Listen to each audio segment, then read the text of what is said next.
আসসালামু আলাইকুম। মানুষের বদ নজর বলতে যে কিছু আছে সেটা আগে আমি বিশ্বাস করতাম না, এখন আমি পুরোপুরি শিওর যে মানুষের বদ নজর বলতে কিছু আছে। এই কথাটা বলার কারণ একটাই, কারণ কালকে আমার সবগুলা মুরগি সুস্থ ছিল, কিন্তু কিছু মানুষের বদ নজর, চোখের খারাপ নজর আমার মুরগিগুলো অসুস্থ হয়ে গেছে। সেই কারণে আমি একটা কোরআনী আমল আর কিছু ওষুধ দিয়ে আমার বদ নজর মানে বদ নজরটাকে আর কি মুছে ফেলার চেষ্টা করতেছি। তো কোরআন আমলটা আমি আপনাদের কোন একটা ভিডিওর মাধ্যমে বলার চেষ্টা করবো, সুন্দরভাবে ক্লিয়ার ভাবে বোঝানোর চেষ্টা করবো। এখন যদি আমি বলতে যাই তাহলে অনেক সমস্যা হবে, মানে আপনারা বুঝবেন না কিভাবে এটা দিবেন, কি কতবার পরে ফু দিবেন, সবকিছু আপনাদের বলে দেওয়ার চেষ্টা করবো ইনশাআল্লাহ। তো আমি সুন্দর করে একটা গ্যালাসি নিয়ে সাইরোকিনার মারি হাতের সাহায্যে সিটাই দিতেছি। আর আরেকটা কাজ করতেছি যে পটাশ দিয়ে, মানে বাংলাদেশে একটা ভাইরাস বের হয়েছে, কি ব্লাড ফুল না কি একটা ভাইরাস যেন বের হয়েছে, এটাকে মানে এটা যেন আমার খামারে আক্রমণ না করতে পারে, সেই কারণে আমি পটাশ দিয়ে পুরো খামারের সাইডটাকে ভিতরটারে সুন্দর করে আর কি পটাশ দিয়ে জীবাণু স্প্রে করে নিতেছি। আপনারা চেষ্টা করবেন সবসময় আপনাদের খামারে যেন কোনো মানুষ প্রবেশ না করতে পারে, এদিকে আপনারা খেয়াল রাখবেন। ভাই প্রবেশ করতে আসার পর মানা করতে পারি না, এটাই সমস্যা।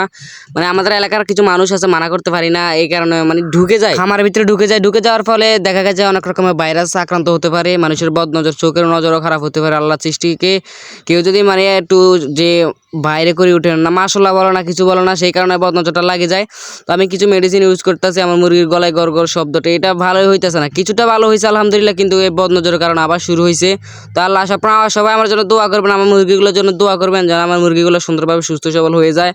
মানে অনেক খারাপ লাগে যদি মুরগির কোনো সমস্যা হয়, এত কষ্ট করার পর যদি মুরগির সমস্যা হয়। তো সবাই ভালো থাকবেন, আসসালামু আলাইকুম।